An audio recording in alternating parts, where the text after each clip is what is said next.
Hi అండి, అందరూ ఎలా ఉన్నారు? ఈరోజు మనం పచ్చి బఠానీ వేసి ఆలు కుర్మా ఎలా తయారు చేయాలో చూద్దాము.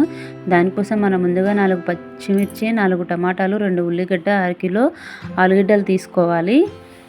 ఆలుగడ్డ చెక్ తీసుకొని ఇవన్నీ కడుక్కొని పక్కన పెట్టుకుందాము. వీడియోలో చూపిస్తున్నట్టు ఆ ఆలుగడ్డని మీడియం సైజ్ ముక్కలుగా కట్ చేసుకోవాలి.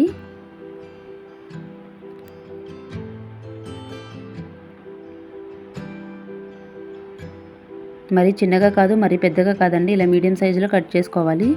టమాటాని చిన్నగా కట్ చేసుకోవాలి. పచ్చిమిర్చి 2 కట్ చేసుకోవాలి. ఆనియన్స్ కట్ చేసుకోవాలి. ఇవన్నీ ఒక ప్లేట్లో పెట్టుకొని పక్కన పెట్టుకుందాము.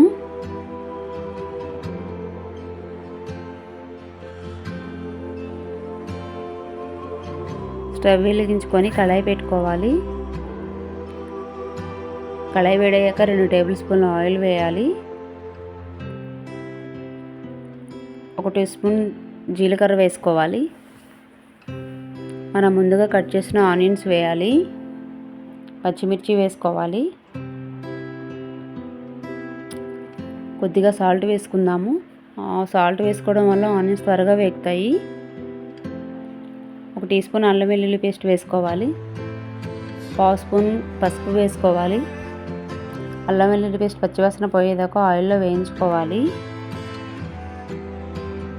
2 నిమిషాల తర్వాత టమాటా ముక్కలు వేసుకోవాలి. ఒకసారి కలుపుకొని మూత పెట్టుకొని ఒక 2 నిమిషాలు ఆయిల్లో టమాటా ముక్కలని మగ్గనియాలి. 2 నిమిషాల తర్వాత 1 కప్పు వరకు పచ్చి బఠానీ వేసుకోవాలి. మనం ముందుగా కట్ చేసిన ఆలుగడ్డ ముక్కలు వేసుకోవాలి.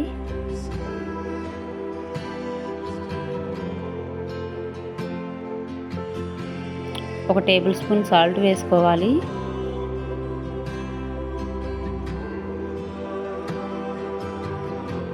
రెండు టేబుల్ స్పూన్ల వరకు కారం వేసుకోవాలి.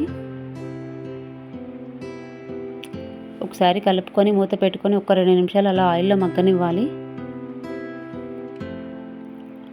మూత తీసుకొని కలుపుకొని కర్రీకి సరిపడినన్ని వాటర్ పోసుకోవాలి. 1/2 కిలో ఆలుగడ్డలు కాబట్టి దగ్గరగా ఒక 1/2 లీటర్ వరకు వాటర్ పడుతుంది.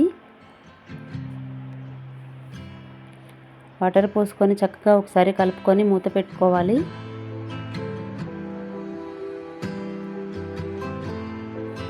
మధ్యలో కలుపుకుంటూ కర్రీని దగ్గర పడేంత వరకు ఉడికించుకోవాలి.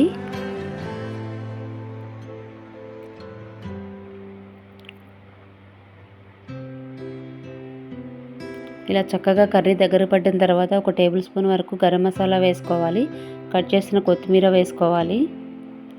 ఒకసారి కలుపుకొని అలా మూత పెట్టుకుందాం 1 నిమిషము.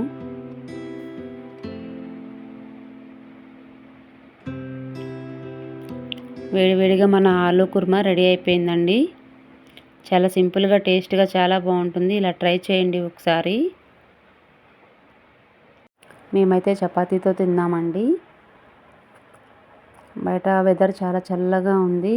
ఇలా వేడివేడిగా చపాతీ చేసుకొని వేడివేడిగా కర్రీతో తింటుంటే చాలా బాగుంది. కర్రీ అయితే సూపర్ వచ్చింది. వీడియో నచ్చితే లైక్ చేయండి. ఓకే, బాయ్ అండి.